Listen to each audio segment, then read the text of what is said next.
계시록 20장 6절 말씀, 하나님께서 우리에게 주시는 말씀을 함께 읽겠습니다. 이 첫째 부활에 참여하는 자들은 복이 있고 거룩하도다. 둘째 사망이 그들을 다스리는 권세가 없고 도리어 그들이 하나님과 그리스도의 제사장이 되어 1000년 동안 그리스도와 더불어 왕노릇하리라. 아멘. 네, 오늘은 요한계시록 15번째 시간입니다. 20장을 함께 공부할 텐데 계시록이 22장까지 있으니까 이제 오늘 다음 주 그리고 그 다음 주까지 하면 계시록이 전부 끝나게 됩니다. 우리가 가끔씩 계시록을 지금 어디쯤 오고 있는지 한번 장 제목을 살펴보는데 오늘도 한번 짚어보고 넘어가겠습니다. 기억을 한번 더듬어서 장 제목을 보시면서 그때 우리가 이걸 배웠구나 기억하시면 좋겠습니다. 1장을 보면 예수 그리스도의 계시가 나타났습니다. 예수 그리스도께서 반모섬에 유배가 있는 사도 요한에게 내가 너에게 계시를 보이겠다 이렇게 말씀하셨습니다. 그리고 2장과 3장을 보면 소아시아에 있는 핍박받고 있는 7 교회에게 주시는 말씀입니다. 그 교회에 대한 칭찬이 있었고 책망이 있었고 그리고 앞으로 이렇게 살아가라 하는 격려가 함께 공존하는 교회들에 대한 주시는 말씀이었습니다. 이제 4장부터 본격적인 계시의 말씀이 나타나는데 요한이 하늘에 올라가서 그 천상을 봤습니다. 보좌 위에 계신 분을 봤고 주위에 계신 24 장로들을 봤습니다. 그리고 이제 본격적으로 계시록의 7 심판 시리즈 그 첫 번째로 7인 심판이 시작되고 7장에는 14만 4천이 나옵니다. 그리고 8장과 9장을 보면 7 나팔 심판이 나오고 동시에 7인 심판의 마지막 7번째 인을 떼시는 것도 8장에 나왔습니다. 기억하고 계시죠? 그리고 넘어가면 10장을 보면 펴놓인 작은 두루마리가 있었습니다. 작은 두루마리는 하나님의 말씀이 되고 그리고 11장에는 두 증인과 7번째 나팔, 원래 6번째 나팔까지는 이미 9장에서 불었고 11장에 7번째 나팔을 붑니다. 그리고 12장에 가면 여자와 용, 여자는 교회고 용은 사탄이지 않습니까? 그리고 13장과 14장에는 두 짐승이 나오고 또 14만 4천이 나옵니다. 성경에 계속 반복되는 건 중요하기 때문에 14만 4천이 중요하니까 두 번이나 반복됩니다. 15장과 16장에는 7 심판 시리즈의 마지막 7 대접 심판이 나왔습니다. 그리고 이제 심판이 이어지는데 17장에는 바벨론이 심판을 받고 18장에는 바벨론이 드디어 멸망당합니다. 바벨론은 로마 제국을 말하고 그건 세상에 사탄의 권세를 부여받는 세속 권력의 멸망을 말한다 했습니다. 지난주에 봤던 19장에는 어린 양의 혼인잔치와 짐승의 멸망, 어린 양의 혼인잔치, 예수님이 어린 양이시고 우리는 신부가 된다 그랬습니다. 교회가 신부가 되고 성도들이 또 신부가 된다 했습니다. 그래서 지난주 공부할 때 그럼 우리가 신부의 자격을 갖추어야 되는데 어떤 자가 신부의 자격이 될 자인가 우리를 제대로 살펴봤습니다. 그리고 짐승이 멸망을 당합니다. 짐승은 국가 권력이라고 그랬습니다.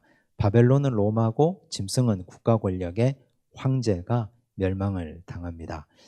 이제 이렇게 바벨론, 짐승이 멸망당하고 이제 하나 남은 바벨론과 짐승에게 권세를 주었던 용이 심판당하고 멸망당하는 내용이 오늘 20장의 내용입니다. 그래서 여러분들이 계시록을 이렇게 공부를 하고 나면 잠자리에 누워서 잠자기 전에 1장에는 뭐가 있었더라, 2장에는 뭐가 있었더라 이래 한 번씩 주무시기 전에 한 번씩 읊어보시는 것이 중요합니다. 물론 공부했다고 그 다음날 기억나는 건 아니지만 그래도 계속 반복하고 또 반복하면 계시록 어디쯤에 어떤 내용이 있었더라 하는 건 기억하고 가시는 것이 좋습니다. 이제 오늘 드디어 그 배후 세력인 사탄이 심판받고 멸망당합니다. 우리가 계시록을 볼 때 용이 있었고, 그리고 국가 권력인 짐승이 있었고, 바벨론이 있었습니다. 이 세 트리오가 있는데 용은 그 중에 가장 강력한 놈입니다. 사탄이기 때문에. 결국 사탄을 멸망시키는 분은 누가 멸망시킬까요? 예수 그리스도입니다. 예수님이 오셔서 이 땅에서 사탄의 권세를 파괴하고 멸망시킨다는 내용이 오늘 20장에 나오는데 조금 복잡한 내용이 있긴 합니다. 보겠습니다. 67쪽입니다. 첫 번째 질문, 사도 요한이 본 천사는 어떤 모습입니까? 1절을 보시면 또 내가 봄에 천사가 있어요. 천사가 어떻게 나오느냐? 무저갱의 열쇠와 큰 쇠사슬을 그의 손에 가지고 그랬어요. 무저갱은 감옥이라 그랬습니다. 그런데 이걸 우리가 어떤 우주에 있는 블랙홀이니 어떤 공간으로 생각하면 안 되고 사탄이 갇히는 곳, 감옥 정도로 이해하시면 된다고 말씀드렸습니다. 그곳의 열쇠와 큰 쇠사슬을 그의 손에 가지고 하늘로부터 내려왔습니다. 왜 내려왔을까요? 천사가 무저갱의 열쇠를 가지고 쇠사슬을 갖고 왔습니다. 쇠사슬로 사탄을 결박하려고, 그리고 열쇠를 가지고 무저갱에 집어넣어가지고 이제 더 이상 사탄이 그곳에서 갇혀서 꼼짝도 못하게 하려고 천사가 이제 바벨론의 배후 세력이고 짐승의 배후 세력이었던 로마와 로마 황제의 배후 세력으로 권세를 주었던 악한 사탄 마귀를 드디어 심판하신다는 내용입니다. 기대가 됩니다. 2절을 보면 이렇게 나옵니다. 용을 잡았습니다. 내려와서 그 용의 정체를 이렇게 말해요. 옛뱀이요 마귀요 사탄이라. 옛뱀 마귀 사탄. 기억나시죠? 우리가 이전에 12장을 할 때 옛뱀이라는 걸 공부를 했습니다. 계시록 12장 9절을 한번 보겠습니다. 계시록 12장 9절 함께 읽을까요? 큰 용이 내쫓기니 옛뱀 곧 마귀라고도 하고 사탄이라고도 하며 온 천하를 꿰는 자라. 그가 땅으로 내쫓기니 그의 사자들도 그와 함께 내쫓기니라. 여기에 옛뱀이 나왔습니다. 옛뱀이라고 하면 12장을 공부할 때 우리가 공부를 했는데 옛뱀은 우리가 누구를 떠올려야 됩니까? 어디를? 창세기 몇 장요? 3장을 떠올려야 됩니다. 창세기 3장에 뱀이 하와를 꿰는 장면이 나오잖아요. 그걸 옛뱀이라고 기록을 했고, 우리가 이 계시록을 읽다 보면 옛뱀을 누구를 얘기하는 건가? 그렇구나. 에덴을 파괴했던 사탄의 앞잡이가 되었던 옛뱀. 그 옛뱀이 하와에게 와서 하와를 어떻게 미혹했습니까? 옛뱀이 했던 일들, 우리가 12장에서 공부를 했는데, 첫째는 옛뱀은 말씀을 어지럽혔습니다. 말씀을 혼잡하게 했습니다. 참으로 하나님이 너희들어 동산 모든 나무의 실과를 먹지 말라 하시더냐.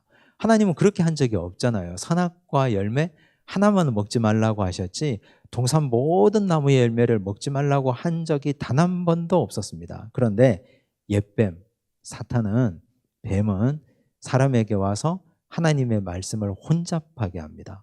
그럼 우리가 이 말씀을 혼잡하게 하는 사탄의 권세를 대적하고 이기기 위해서는 정확한 하나님의 말씀을 붙들고 기억하고 알고 있어야 되는 건 상식입니다. 그리고 옛뱀이 한 것은 교만을 부추겼습니다. 그렇죠? 이걸 먹으면 너 눈이 밝아져서 하나님과 같아질 거야. 그랬잖아요. 옛뱀이 한 짓은 첫째는 말씀을 혼잡하게 했고, 둘째는 교만을 부추기는 겁니다. 그러니까 오늘도 사탄의 권세가 우리에게 활동하는 걸 보면 사람들의 교만을 자꾸 자극합니다. 정확한 팩트를 가지고 칭찬하는 건 당연히 해야 되는 건데 있지도 않은 걸 가지고 자꾸 교만을 부추기고, 사람들은 누구나 마음속에 깊은 죄악된 본성이 내재되어 있기 때문에 누군가가 나에게 교만을 부추기면 나도 부하내동하게 되어 있습니다. 그런가 보구나. 그래서 사탄은 계속해서 옛뱀은 교만을 부추기는 세력으로 활동합니다. 그리고 사탄이 이걸 통해서 만들어낸 결과를 한번 보십시오. 아담과 하와가 선악과를 따먹고 난 이후에 죄가 있었잖아요. 죄의 결과가 굉장히 무서운데 제가 여러 번 기회가 있을 때마다 말씀을 드렸는데요. 죄의 결과는 크게 4가지로 나타났습니다. 옛뱀이 결국 마지막에 죄를 짓게 해서 분열을 조장합니다. 어떻게 분열을 시키느냐? 첫째는 자아와 나 자신을 분열시킵니다. 내가 나를 용서를 못하는 거예요. 그렇잖아요. 아담과 하와가 죄 짓고 나서 가장 먼저 일어난 변화가 부끄러움을 느꼈습니다. 수치심을 느꼈습니다. 벌거벗은 것을 보고 부끄러워서 무화과 나무 잎을 엮어서 자기 몸을 가렸습니다. 죄를 짓고 나면 수치심을 느끼고 내가 나를 용서를 못하는 거예요. 그렇잖아요. 죄가 깊어지면 나는 왜 이런 인간인가? 내가 왜 자꾸 이런 문제에 자꾸 넘어지는가? 내가 나를 용납을 못하는 거예요. 그것 때문에 인간의 분열이 생기잖아요. 자아의 분열, 정신분열이 생기는 것 아닙니까? 내가 나를 용서 못하니까. 두 번째, 옛뱀이 죄를 통해서 가져온 결과, 그건 하나님과 인간 사이를 분열시켰습니다. 하나님이 찾아오셨잖아요. 아담아, 네가 어디 있느냐? 아담이 어떻게 말했습니까? 내가 벌거벗었으므로 부끄러워서 숨었습니다. 원래 아담과 하와는 하나님과 동행하며 함께 동산을 거닐던 존재였는데 옛뱀이 들어오고 나서부터는 하나님과 인간 사이가 단절됐습니다. 숨었어요. 동생을 죽인 가인을 하나님이 찾아오셨습니다. 내 아우 아벨이 어디 있느냐? 내가 내 동생을 지키는 자니까. 하나님께 퉁명스럽게 말하잖아요. 가인은 하나님 낯을 떠났습니다. 하나님 앞을 떠나서 에덴 동편 롯 땅으로 갔습니다. 결국 죄는 인간과 하나님 사이를 단절시켰습니다. 세 번째, 옛뱀은 인간과 인간 사이도 단절시킵니다. 아담이 하와를 보고 고백을 했잖아요. 어떻게 해요? 이는 내 뼈 중에 뼈요, 내 살 중에 살이라. 사랑의 고백을 했잖아요. 얼마나 달콤한 고백입니까? 그리고 둘이 정말 꿀같은 신혼생활을 에덴 동산에서 했어요. 그곳에는 부족한 것이 없는 곳이잖아요. 정말 행복하고 아름다운 시간을 보냈는데, 그런데 죄가 들어오고 나니까 아담이 당장 뭐라고 합니까? 하나님이 나와 함께 있게 하신 이 여자가 내게 줌으로 내가 먹었나이다. 그 얘기를 들었던 하와의 배신감이 말로 할 수 없었을 겁니다. 그래서 죄는 인간과 인간 사이도 갈라놓습니다. 옛뱀의 역할이 그런 거예요. 분열시키는 거예요. 자꾸만. 그리고 마지막으로 네 번째는 인간과 자연도 분열시켰습니다. 원래는 에덴 동산에서는 노동하는 대로, 경작하는 대로 먹을 수 있었습니다. 열심히 일하고 열심히 먹고 아무런 제재가 없었습니다. 그런데 죄 짓고 나니까 가시덤불과 엉겅퀴가 자라잖아요. 인간과 자연이 분리되는 거예요. 그게 죄입니다. 그래서 여러분들이 잘 분별을 해보셔야 돼요. 누군가가 나에게 와서 어떤 얘기를 하는데 그 말이 나와 다른 사람 사이를 갈라놓는 얘기인가? 아니면 서로 화해시키는 얘기인가? 나와 하나님 사이를 갈라놓는 얘기인가? 아니면 나와 하나님 사이를 자꾸 친밀하게 만드는 말인가? 그 사람이 옛뱀의 역할을 할 수 있다니까요? 그렇잖아요. 그래서 옛뱀은 이렇게 분열을 조장하고 분열시키는 일을 계속해서 해왔다는 사실이에요. 그게 옛뱀의 정체예요. 그냥 우리가 옛뱀이라고 하면 이 옛뱀이 그렇지 하와를 꼬셔서 선악과를 따먹게 하고 자기 남편에도 주고 그랬지, 이렇게 단순하게 생각할 게 아니란 얘기예요. 옛뱀은 이런 정체성을 가지고 있습니다. 그래서 그 옛뱀을 이렇게 얘기하잖아요. 마귀요 사탄이라고. 이걸 결국 어떻게 합니까? 천사가 잡는 거예요. 볼까요? 2절과 3절에 보면 동사가 5개가 나오는데 아주 강력한 동사가 있어요. 하나하나 볼게요. 잡아서. 일단 잡았어요. 잡으면 가만히 있을까요? 옛뱀이, 사탄이, 용이 발부둥 치겠죠. 발부둥 칩니다. 그런데 어떻게 해요? 천년 동안 결박해요. 천년에 대해서는 좀 이따가 제가 말씀드리고, 잡아서 결박했어요. 동사 2개가 쓰였어요. 잡고 결박하고. 3절에 보니까 무저갱에 던졌어요. 잡아서 쇠사슬로 결박했어요. 그리고 무저갱에 던졌습니다. 4번째 동사 잠궜어요. 열쇠를 갖고 왔다 그랬잖아요. 잠궈버렸어요. 5번째 동사 임봉했어요. 더 이상 아무도 열지 못하도록 임봉해버렸습니다. 이 5가지 동사, 잡고 결박하고 던지고 잠그고 임봉하고, 확실하게 했잖아요. 확실하게. 그런데 지금 이건 계시록에서 지금 요한이 본 환상이에요. 천사가 이렇게 했다는 거예요. 그런데 우리는 여기서 이 2가지 궁금한 걸 해결하고 넘어가야 됩니다. 사실 사탄을 잡아서 결박하고 던지고 임봉하고 잠그고 한 건 천사가 한 것처럼 보이지만 이미 누가 하셨습니까? 이 땅에 예수 그리스도께서 오심으로 하신 거예요. 예수님이 이 땅에 오셔서 사탄의 권세를 파괴하고 박살내신 겁니다. 어디에서요? 십자가상에서. 그 이전까지 사탄은 우리 인생을 계속 가지고 놀았습니다. 좌지우지했습니다. 사탄이 붙들고 살았던 게 뭐예요? 인간에게 겁을 줬던 게 죄와 죽음의 권세 아닙니까? 한 번 죄 짓고 나면 한 번으로 끝나지 않아요. 그 죄가 또 다른 죄를 낳고 그 죄가 또 다른 죄를 낳고, 그래서 우리는 죄의 권세 가운데 사로잡혀가지고 그 죄가 계속 분열시키잖아요. 그 권세에 사로잡혀 사는 거예요. 1년에 한 번 대속죄일에 대제사장이 나 대신에 지성소에 들어가서 죄 용서를 받고 와도 1년이면 그 효력은 또 다 사라지고 계속해서 이 수레바퀴 속에서, 반복되는 수레바퀴 속에서 사는 거예요. 그게 우리 불쌍한 인생이었습니다. 그런데 예수님께서 이 땅에 오셔서 십자가에 달려 돌아가시면서 죄와 사망의 권세에서 사람들을 해방시킨 거예요. 우리를 해방시키는 동시에 옛뱀, 용, 사탄, 마귀를 결박해서 가둬놓으신 겁니다. 그걸 사도 바울은 이렇게 말씀했어요. 에베소서 2장 14절 말씀입니다. 함께 읽겠습니다. 그는 우리의 화평이신지라 둘로 하나를 만드사 원수된 것 곧 중간에 막힌 담을 자기 육체로 허시고. 이 말씀 자세히 보세요. 둘로 하나를 만드사 그랬어요. 그가 누구예요? 예수 그리스도죠. 예수님이 둘로 하나를 만드셨다니까요. 원래 둘이 있었던 걸 하나가 되게 하셨어요. 이 말씀을 근거로 제가 조금 전에 얘기했던 옛뱀이 죄의 결과로 만들었던 분열을 한번 생각해 보세요. 자, 원래 둘이었던 걸 예수님이 오셔서 하나로 만들었다 그랬잖아요. 내가 예수 믿고 구원받으니까 내가 나를 용서할 수 있게 된 거예요. 예수님이 나를 용서했으니까 이제 내가 더 이상 분열을 겪지 않아도 돼요. 맨날 죄 짓는 내가 너무 미워가지고 인간이 인간 스스로를 부끄러워하고 죄책감 가운데 사로잡혀 살았는데 예수 믿고 구원받고 나니까 보시기에 심히 좋았던 존재로 회복이 되는 거예요. 맨날 인상 쓰고 살았던 내가 나를 긍정하고 인정할 수 있게 된 거예요.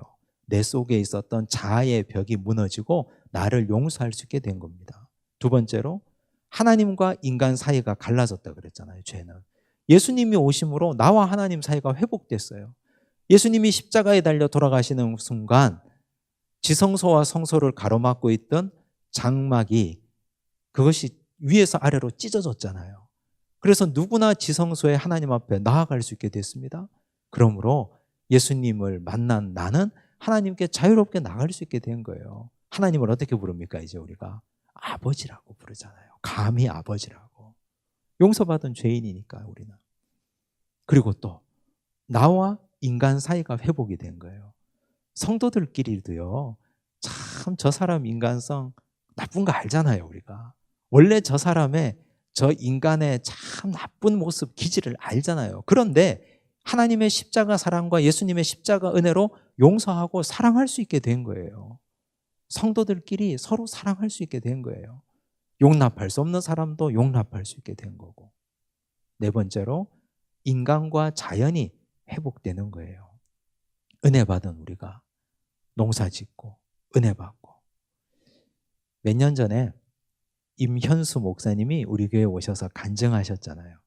북한에 가셔가지고 전도하러, 그 북한에 좋은 일 하러 가셨다가 캐나다 국적 갖고 계신 임현수 목사님이 북한에 가서 노동교화형에 처해져서 감옥에서 오랫동안 고생하신 말씀을 간증하셨잖아요. 임현수 목사님 간증을 들어보면 그래요. 그 땅이 완전히 황폐하게 되어서 보지도 못하게 됐다 그랬잖아요. 농사 짓는데 열심히 일하고 열심히 농사 짓는데 농사가 잘 안 돼요. 그래서 배고프잖아요. 왜 그럴까요? 하나님께서 땅을 황무하게 하시고 황폐하게 하시니까 그런 거 아닙니까? 은혜 받은 자가 농사 짓고 은혜 받은 자가 일하면 그 가운데 하나님께서 역사를 하셔요.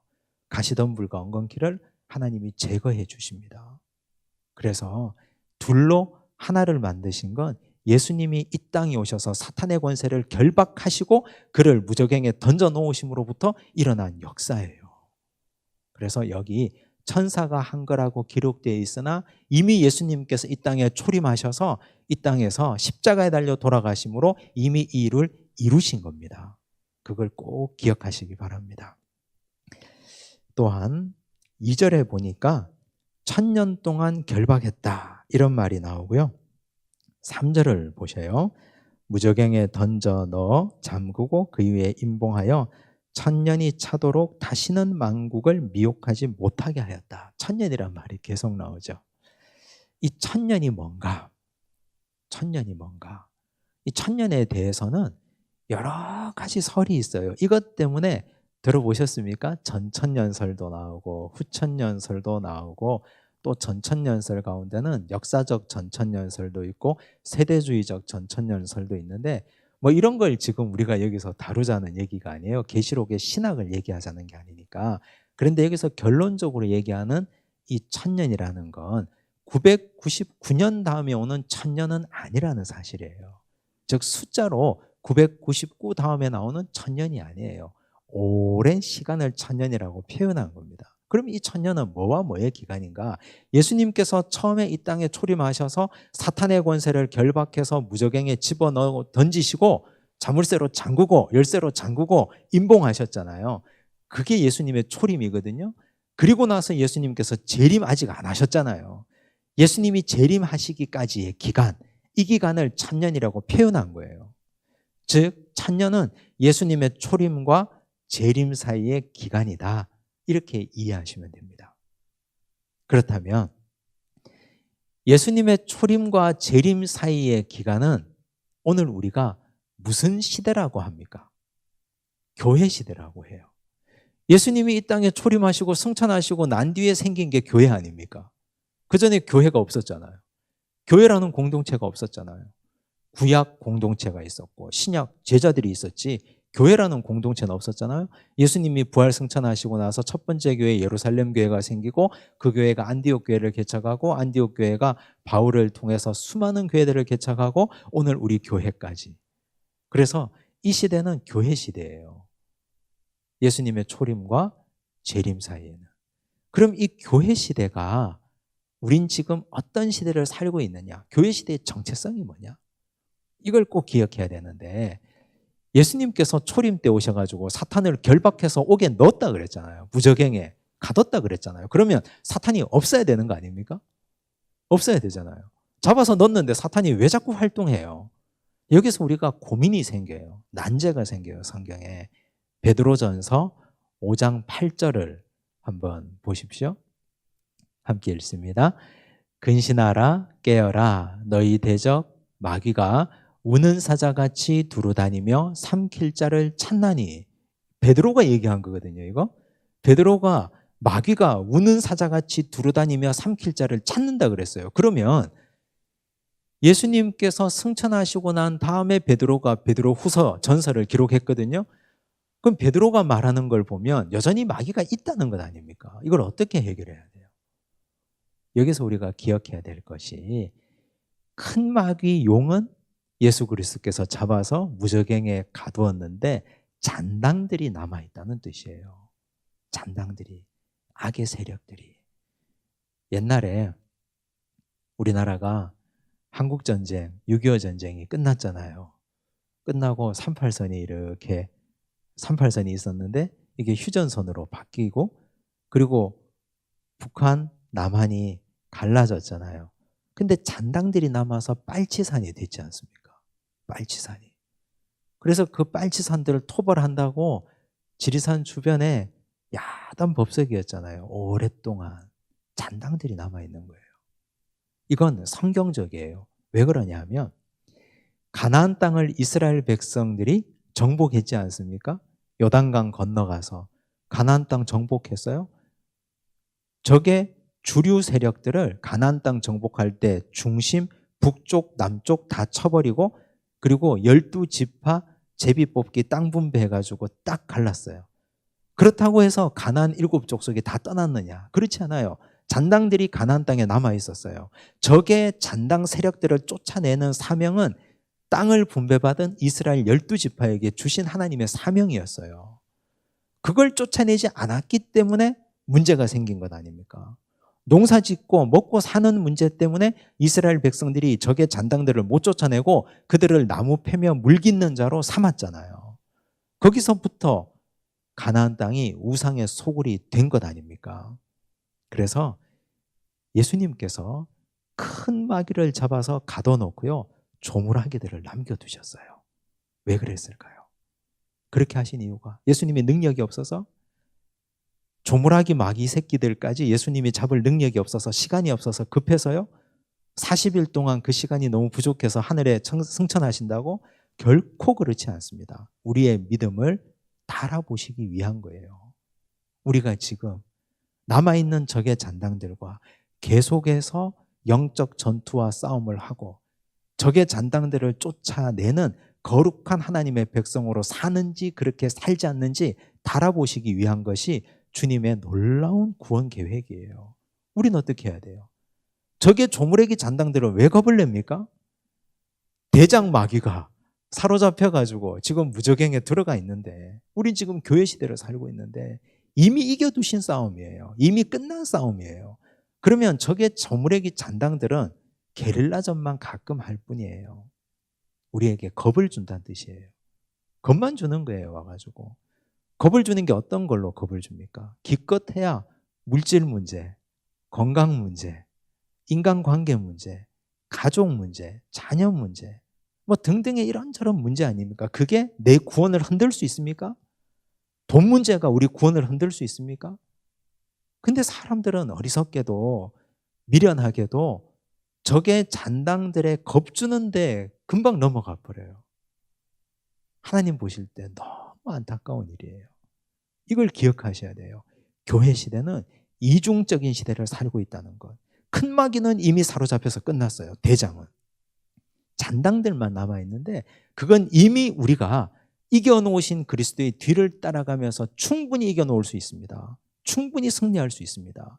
대장 마귀가 잡혀있는데 감히 조물아기 잡범들이 지들이 뭘 하고 하나님의 거룩한 백성들을 겁을 주겠습니까?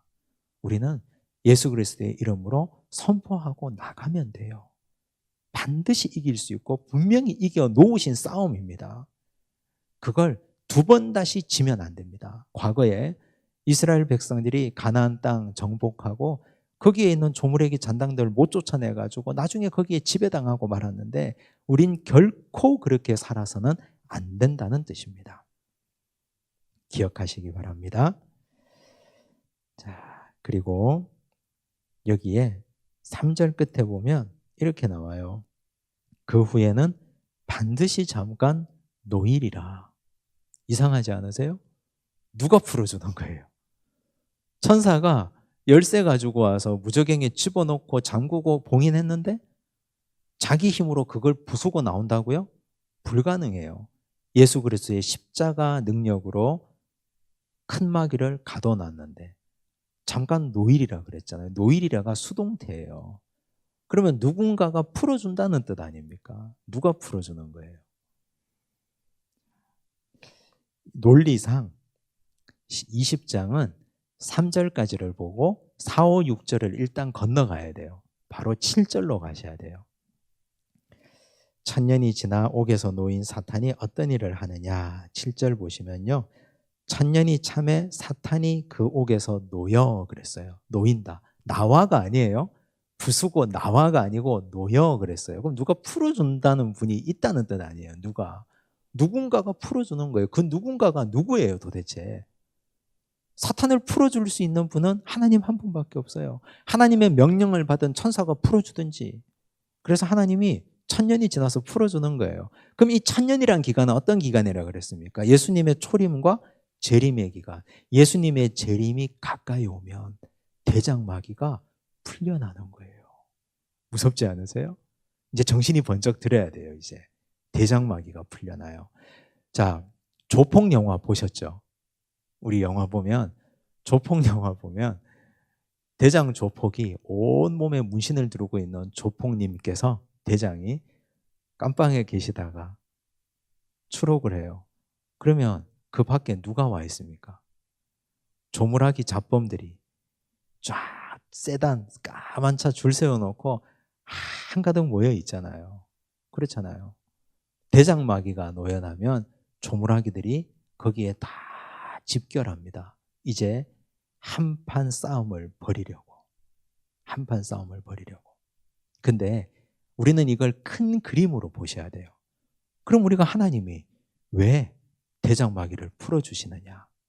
이제는 예수님께서 재림하실 그때가 대장마귀부터 시작해서 대장이 나와야 조물하기 잡범들이 그 휘하에 다 모이니까 세상의 모든 악의 권세와 세상의 성도들을 괴롭히던 조물하기 잡범 모든 새끼 마귀까지 다 쓸어서 한 번에 멸할 수 있는 기회가 되기 때문에 한 번에 다 멸하고 완전한 최후 승리를 선언하시기 위해서 그런 거예요.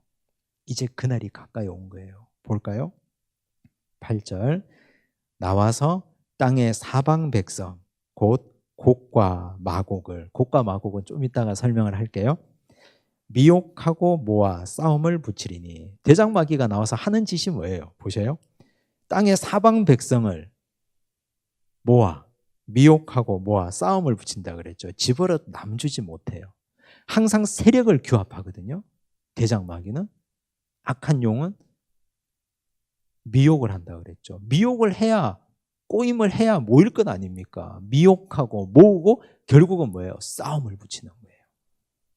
그 수가 바다의 모래 같으리라. 셀 수 있습니까? 바다의 모래? 엄청나게 많은 수가 모일 거라는 뜻이에요. 자, 미혹하다, 모으다, 싸우다. 이걸 줄을 쳐 넣으세요. 그럼 우리가 이 종말의 때가 되면요. 그리스도를 대적하는 사람들이 계속 생겨날 텐데 우리는 이걸 가지고 그럼 대장마귀가 누구야? 이런 질문을 가지거든요. 대장마귀가 누구야 도대체? 지금 이 세상에는 누구야? 이렇게 들어가면 요한계시록을 굉장히 단편적으로 보는 거예요. 그렇게 볼 필요가 없습니다. 그렇게 해석하면 그때부터 문제가 생기는 거예요. 히틀러가 대장마귀였다. 사담 후세인이 대장마귀였다. 저 북한의 김일성, 김정일, 김정은 3대 정권이 대장마귀다. 뭐 이런 식의 해석들이 굉장히 많았는데 그건 다 틀린 것으로 다 결정 났잖아요. 그분들은 뭐 다 지금 세상을 떠났으니까. 그런데 결국 이 대장마귀가 하는 짓에 관심을 가지셔야 돼요. 미혹하고 모으고 싸움을 붙이잖아요. 그럼 성도는 어떻게 해야 돼요? 미혹하는데 미혹되면 됩니까? 안 됩니까? 나도 그 군사 중에 바다의 모래 가운데 하나가 될 수 있다니까요.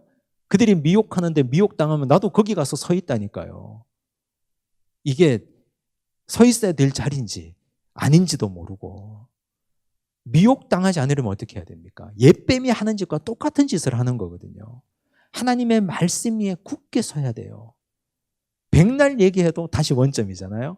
말씀 위에 굳게 서라. 이것밖에 없는 거예요. 기독교 진리는 하나님의 말씀 외우고 읽고 묵상하고 붙들고 살아내고 그래야 미혹당하지 않거든요. 미혹당하는 거. 미혹은 사탄 발림으로 깨는 거잖아요. 그렇게 넘어가면 안 되니까. 그 다음에 어떻게 해요? 미혹하고 모으잖아요. 우리는 미혹당하지 않는 사람, 하나님의 말씀으로 교회 공동체는 모이기에 힘써야 돼요. 교회 공동체는. 가정에서도 예배로 모이기에 힘쓰고 우리가 예배드리는 자리에 모이기에 힘쓰고 코로나 시국이라서 모여서 예배드리는 것이 감염병 때문에 힘들다면 내가 개인적으로라도 하나님의 말씀을 듣고 읽고 묵상하고 우리 가정 식구들이라도 항상 말씀으로 모이고 함께 격려하고 위로하고 함께 살아내려고 애를 쓰고, 그리고 여기 싸우잖아요 이들이. 그럼 우리도 이들과 영적 싸움을 해야 될 거 아닙니까? 영적 싸움의 마지막 유일한 공격 무기가 하나님의 말씀 곧 성령의 검을 가지라 그랬잖아요. 하나님의 말씀, 성령의 검, 이걸 가져야 되는 거예요. 이게 너무나 중요한 원리입니다. 그 수가 바다의 모래 같다. 예수 그리스도를 대적하는 악한 세력들이 이제 일촉즉발의 전투가 곧 벌어질 것 같아요. 근데 결과는 싱거워요. 결과는 좀 이따 보고요. 제가 곡과 마곡을 설명한다 그랬잖아요. 나와서 땅의 사방 백성 곧 곡과 마곡을 미혹한다. 곡과 마곡이 어디에 나오느냐? 페이지를 넘기시면 68쪽에 보시면 에스겔 38장과 39장에 곡과 마곡이 나와요. 결론부터 얘기하면 곡은 임금이에요. 임금의 이름이 곡이에요. 에스겔 38장과 39장에 보면 마곡은 나라 이름이에요. 곡과 마곡이라 그래서 형제처럼 보이는데 그게 아니고 곡은 임금의 이름이고 마곡은 나라 이름이에요. 자, 볼까요? 에스겔 38장 3절 보면 이르기를 주 여호와께서 이같이 말씀하시기를 로스와 메섹과 두발왕 고가 그랬죠. 두발왕 고가 임금 이름이죠. 그죠? 자, 이 곡이 미혹당했거든요. 곡이 미혹당해가지고 하나님의 백성들과 쓸데없는 싸움을 벌였거든요. 어리석게도. 38장 16절 보십시오. 구름이 땅을 덮음같이 내 백성 이스라엘을 치러 오리라. 고가 끝날에 내가 너를 이끌어다가 내 땅을 치게 하리니 이는 내가 너로 말미암아 이방 사람의 눈앞에서 내 거룩함을 나타내어 그들이 다 나를 알게 하려 함이라. 곡이라는 임금이 미혹을 당해가지고 하나님의 백성 이스라엘 민족을 치러 오는 거예요. 어리석게도. 그걸 곡과 마곡이라고 표현한 거죠. 결론이 어떻게 됩니까? 39장 6절을 보십시오. 내가 또 불을 마곡과 및 섬에 평안히 거주하는 자에게 내리리니. 하나님이 불을 내려버린다 그랬어요. 미혹당한 자에게 불을 내려서 그들을 다 심판하겠다. 그 심판의 결과가 어떻게 됩니까? 39장 9절과 10절을 보십시오. 이스라엘 성읍들에 거주하는 자가 나가서 그들의 무기를 불태워 사르되 큰 방패와 작은 방패와 활과 화살과 몽둥이와 창을 가지고 7해 동안 불태우리라. 곡과 마곡이 하나님의 백성과 싸우려고 무기 들고 왔거든요. 근데 하나님이 그들을 다 심판했어요. 그래서 그들이 들고 온 무기를 불태웠는데 그 태우는 기간이 7년 동안이나 탔대요. 그러면 얼마나 많은 무기를 갖고 왔다는 겁니까? 철저하게 멸절당하고 심판당했다는 뜻입니다. 10절 이같이 그 무기로 불을 피울 것이므로 그들이 들에서 나무를 주워오지 아니하며 숲에서 벌목하지 아니하겠고 전에 자기에게서 약탈하던 자의 것을 약탈하며 전에 자기에게서 늑탈하던 자의 것을 늑탈하리라. 주 여호와의 말씀이니라. 즉 이 말씀은 곡과 마곡처럼 어리석은데 미혹되지 말라는 뜻이에요. 곡과 마곡이 어리석게도 이스라엘 백성들을 싸움하는 자리에 그들이 괜히 섰다가 심판당했잖아요. 그것처럼 종말의 때에 대장마귀가 노임받아서 나왔을 때 대장마귀가 미혹하는데 곡과 마곡처럼 너희는 미혹되지 마라.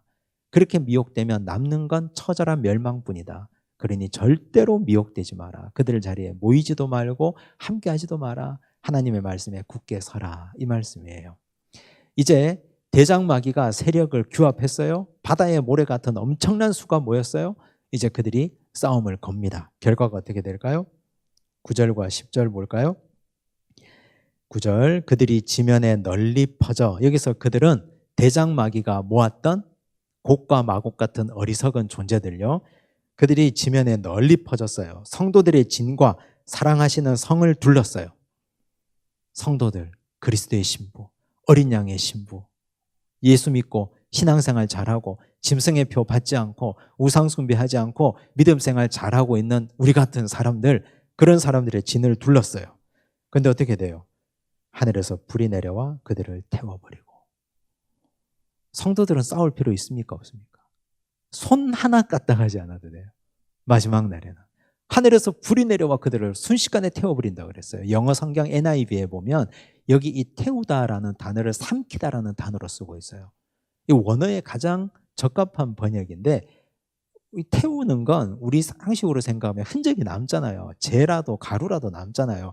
삼키면 아무것도 남잖아요. 그래서 불이 내려서 그들을 완전히 다 삼켜버렸다는 뜻이에요. 하나도 흔적이 남지 않았다. 뜨거운 불이 탈 때 아무것도 남지 않으려면, 완전히 녹여버리려면 그 온도가 얼마나 돼야 될까요? 엄청나게 뜨거운 불이 하늘에서 내려서 하나님의 사랑하는 자와 우상 숭배하지 아니하는 자, 하나님의 거룩한 신부 그리스도의 신부로 살아가는 자들을 둘러서 그들을 진치려고 할 때 하늘에서 불이 내려서 그들을 다 태워버리고 삼켜버렸어요. 무섭지 않습니까? 우리가 생각할 때 이건 싱거운 싸움이에요. 근데 하나님이 이렇게 한 이유는, 이렇게 하면서 적의 잔당들까지 한 번에 다 쓸어버리신 겁니다. 하나님의 백성을 괴롭혔던 무리들까지. 모든 것이 이제 완전한 승리로 끝난 거예요. 완전한 승리로. 10절, 또 그들을 미혹하는 마귀가 불과 유황못에 던져지니. 대장 마귀가 어디에 던져져요? 불과 유황못에 던져져요. 거기는 그 짐승과 거짓 선지자도 있어. 3종 세트 보셨죠? 세 더러운 영이 있었잖아요. 용, 짐승, 또 거짓 선지자가 있었잖아요. 거짓을 말하는 더러운 입이 있었잖아요. 그들도 거기에 있었어요. 세세토록 밤낮 괴로움을 받으리라. 차라리 존재가 소멸되면 좋겠어요. 없어지면, 생각도 못하고 아예 사라지면, 무로 돌아가면. 그렇지 않아요. 세세토록 괴로움을 받는 거예요. 뒤에 가면 또 나오는데요, 좀 이따가 살펴볼 텐데, 이게 죽음이라는 것이 무로 돌아가는 것, 의식이 그냥 사라지는 걸 의미하는 게 아니고, 둘째 사망의 심판이라는 것은 유황꽃과 불못에 떨어져서 영원토록 고통받는 것을 의미하는 것입니다. 그래서 우리는 부활도 생명의 부활이 있고 사망의 부활이 있잖아요. 부활의 두 종류가 있다니까요. 우리는 누구나 다 죽지만 영원히 죽지 않고 영원히 살아요. 어디서 사는가가 중요하지. 천국에서 영원히 살 것인가, 생명의 부활로 살아나서 영원히 살 것인가, 유황못과 불못에 던져서서 이렇게 영원히 세세토록 고통받으며 살 것인가, 이 문제가 우리 앞에 남아있는 문제 아닙니까? 사탄의 대장마귀의 마지막 모습이에요. 하나님께서 큰 그림을 그려놓으신 것 이제 이해하시겠죠? 그럼 이제 우리는 어떻게 해야 됩니까? 지금 우리가 있는 자리는 악의 잔당들, 조무래기 새끼 마귀들이 우리를 계속해서 찔러대고 괴롭히는 거잖아요. 신경 안 써도 돼요. 그런 것 따위에 전혀 마음 빼앗기지 않아도 돼요. 그러지 말고 큰 그림을 보고 하나님 한 분 바라보고 내 영혼의 구원을 흔들 자가 없다, 이것만 바라고 가시면 돼요. 이 땅에서의 인생은 길어봐야 100년이니까. 그리고 우리가 세상을 떠나기 전에, 하나님 나라 가기 전에 예수님의 재림이 오시면, 그러면 그때는 모든 것이 끝나요. 하나님께서 한 번에 그들을 다 심판하시니까 그 영광을 우리가 보게 될 것입니다. 기대되지 않으십니까? 설레지 않으십니까? 이제 4절로 갑니다. 우리가 아까 건너갔던 4절요. 하늘 보좌에 앉은 자들은 누구입니까? 내가 보좌들을 보니 거기에 앉은 자들이 있어요. 심판하는 권세를 받았더라. 보좌가 아니고요, 보좌들이라고 나와요. 나중에 11절에 가면 또 보좌가 나오는데요, 여기는 보좌들이라고 나왔어요. 보좌라고 나오면 그 보좌에는 단수잖아요. 한 분만 앉아 계셔야 되는데 하나님만 계시는 것이 보좌잖아요. 그죠? 근데 보좌들이라고 하면 하나님이 계신 보좌 주변에 하나님의 백성들이 그 자리에 앉아 있겠죠. 그죠? 내 자리도 있는 거예요. 그 보좌에. 거기에 앉은 자들이 있어 심판하는 권세를 받았어요. 또 내가 보니 예수를 증언함과 하나님의 말씀 때문에 목배임을 당한 자들의 영혼들과 순교자들이죠. 짐승의 표 받지 않고 우상 숭배하지 않고 믿음의 순결을 지키며 살아갔던 자들, 또 짐승과 그의 우상에게 경배하지 아니하고 그들의 이마와 손에 그의 표를 받지 아니한 자들, 순결한 자, 그리스도의 신부들요. 교회, 그리스도의 신부들, 이들이 살아서 그리스도와 더불어 1000년 동안 왕노릇하니, 여기 1000년이 또 나오죠. 이 1000년이 어떤 1000년이라 그랬어요? 예수님의 초림과 재림 사이에 있는 1000년. 그러면 지금 이 땅에서 믿음 생활 잘하다가, 우리나라 민족의 역사로 보면 일제강점기에 믿음 생활 지키다가 신사참배하지 않고 옥고를 치르다가 돌아가신 주기철 목사님 같은 분들, 공산당에게 끌려서 돌아가신 손양원 목사님 같은 분들, 그런 분들도 지금 여기에 보좌들 사이에 앉아 계신 거예요. 우리 믿음의 순결을 잘 지키다가 하나님 나라 가신 분들이 예수님께서 재림하실 때까지 그곳에서 1000년 동안 왕노릇하고 계시는 거예요. 심판하는 영광을 가지고 믿음 생활 잘하고 살아가셨던 분들, 우리도 예수님 재림하시기 전에 우리가 세상을 떠나서 하늘나라 가면 우리 자리도 이 자리에 있는 거예요. 그들과 함께 영원토록 왕노릇하며. 영광스럽지 않습니까?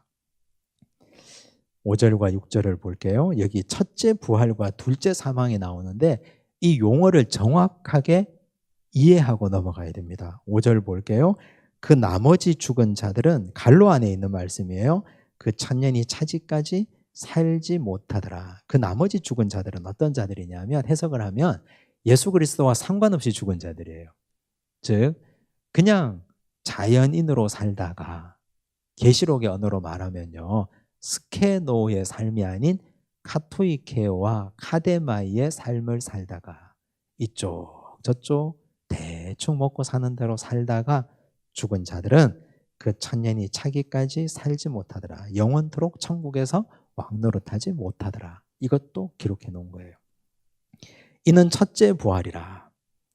4절에서 말한 것이 첫째 부활이라는 뜻이에요. 이 첫째 부활이라는 말은요, 한 사람이 첫 번째 부활이 있고 내가 또 두 번째 부활을 겪고 이런 말씀이 아니에요. 여기서 말하는 첫째 부활은 예수님께서 재림하시기 전까지 믿음의 순결을 지키다가 세상 떠나신 분들이 이미 천국에서 보좌들에게 앉아서 거기에서 왕노릇하고 있는 걸 첫째 부활이라고 표현한 거예요. 이해가 되시죠? 그게 첫째 부활이에요. 그러면 성경에는, 계시록에는 기록하지 않았어요. 둘째 부활이 있다면 그 둘째 부활은 무엇일까요? 그 둘째 부활은 예수님이 재림하실 때, 그때까지 세상 떠나지 않고 살아있던 자들이 천사장의 호령 소리와 공중의 나팔 소리에 함께 반응해서 부활한 자들, 그들이 둘째 부활인 거죠. 이해가 되시죠? 예수님 재림하시기 전까지 예수 잘 믿다가 돌아가신 분들은 첫째 부활의 영광에 들어간 자들이고, 예수님께서 재림하실 때 그때까지 이 땅에 살아있는 자들은 둘째 부활의 영광을 차지하는 자들이 되는 거예요. 그걸 꼭 기억하셔야 됩니다. 자, 그 다음 6절 보시면, 이 첫째 부활에 참여하는 자들은, 즉 지금 교회 시대의 믿음을 지키다가 부활하신 분들은 복이 있고 거룩하도다. 그렇죠. 복이 있고 거룩하죠. 그래서 사람들이 볼 때 사도 바울의 죽음은 비참한 죽음이에요. 베드로의 죽음도 비참한 죽음이에요. 사도 요한의 형제 야고보의 죽음도 순교했으니까 비참한 죽음이에요. 그런데 하나님의 시각으로 보면 복 있는 죽음이에요. 왜? 보좌의 한 자리를 차지하셨으니까요. 믿음 생활 잘하다가 하나님 보좌 우편에 예수님과 함께 영원토록 왕노릇하고 통치하는 자리에 있으니까 영광스러운 죽음 아닙니까? 6절 중반절 보시면 둘째 사망이 나와요. 둘째 사망이 그들을 다스리는 권세가 없고 도리어 그들이 하나님과 그리스도의 제사장이 되어 1000년 동안 그리스도와 더불어 왕노릇하리라. 1000년 동안 또 나오죠. 재림하실 때까지. 거기서 또 왕노릇하고 있는 거예요. 자, 둘째 사망이 나오는데 둘째 사망은 뭐냐? 이건 한 사람에게 주어지는 사망을 말하는 거예요. 첫째 사망. 한 사람은, 예수 안 믿는 사람은 2번 죽어요. 첫 번째 사망은 누구나 다 죽는 육체의 죽음을 첫째 사망이라고 하고요. 둘째 사망은 영혼이 예수 안 믿고 죽으면 어떻게 돼요? 불목과 지옥불에 던져질 것 아닙니까? 그걸 둘째 사망이라고 표현한 거예요. 그래서 제가 가끔 말씀드리는데, 예수 잘 믿는 사람은 2+1의 인생을 살고, 예수 제대로 못 믿는 사람은 1+2의 삶을 살아요. 이 숫자가 바뀌면 곤란한데 무슨 말이냐? 누구나 다 어머니 모태에서 한번 태어나잖아요. 한번 태어나죠. 근데 예수 잘 믿으면 또 태어나잖아요. 그걸 뭐라고 그럽니까? 거듭난다 그러잖아요. 그래서 우리는 예수 믿으면 2번 태어나요. 2번. 근데 죽는 건 한 번만 죽어요. 육체만. 둘째 사망에 해가 없어요, 우리는. 그런데 예수 믿지 아니한 사람은 어머니 모태에서만 태어나요. 한 번만. 근데 죽는 건 2번 죽어요. 육체가 죽고, 그리고 그 영이 지옥불에 던져지니까. 얼마나 비참한 인생입니까? 우리 인생은 2+1의 인생을 사셔야 돼요. 2와 1의 인생을. 자, 11절 보십시오. 옛날 목사님들은요, 이걸 백보자 심판이라고 그랬어요. 들어보셨습니까? 흰 보자라고 나오니까 백보자 심판이라고 그랬어요. 11절. 또 내가 크고 흰 보자와, 여기는 이제 보자들이 아니에요. 그죠? 보좌. 그러면 보좌가 단수로 나왔네? 그럼 여기 누가 앉아 계신 거예요? 하나님이 앉아 계신 거죠. 하나님이. 그 위에 앉으신 이를 보니, 사실 이 편지를 받는 이 성도들 입장에서 보면 보좌라고 하면 그들은 누가 생각났을까요? 이 땅의 권세 중에 최고의 보좌에 앉은 사람이 누굽니까? 로마 황제 아닙니까? 도미티아누스 황제 아니에요. 그보다 조금 더 일찍 올라가면, 더 멀리 올라가면 네로 황제, 도미티아누스 황제 아니에요. 근데 그 황제까지 다 이미 심판받았어요. 이제는 진짜 왕 중의 왕, 이 모든 세상과 천지 만물을 다스리시는 분, 크고 흰 보좌에 앉아 계신 분, 하나님을 배웁는 거예요. 영광스러운 것 아닙니까? 땅과 하늘이 그 앞에서 피하여 간데 없더라. 12절 중요합니다. 잘 보세요. 또 내가 보니 죽은 자들이 큰 자나 작은 자나 그 보좌 앞에 서 있는데, 왜 서 있을까요? 심판 때문에 서 있는 거예요. 책들이 펴 있고, 책들 줄치세요. 책들 복수로 돼 있죠. 책들, 영어 성경에도 보면 북스라고 되어 있어요. 북스, 책들이라고 되어 있어요. 또 다른 책이 펴졌으니, 이건 단수예요. 자, 책들과 책을 구별하셔야 됩니다. 자, 또 다른 책이 펴졌으니 곧 생명책이라. 또 다른 책이 곧 생명책이에요. 단수로 된 이 책이 생명책이에요. 생명책에 내 이름이 있어야 됩니다. 있어야 돼요. 없으면 큰일 나요. 생명책에 내 이름이 기록돼 있어야 돼요. 그런데 죽은 자들이 자기 행위를 따라 책들에 기록된 대로 심판을 받는다. 책들에 기록된 대로 심판을 받는다. 책들에는 그러면 뭐가 기록되어 있을까요? 심판할 사람들의 행위가 기록되어 있는 거예요. 생명책 단수 한 권에는 구원받을 사람의 이름이 기록되어 있고요. 심판할 책들에는 심판할 사람들의 행위가 기록되어 있는 거예요.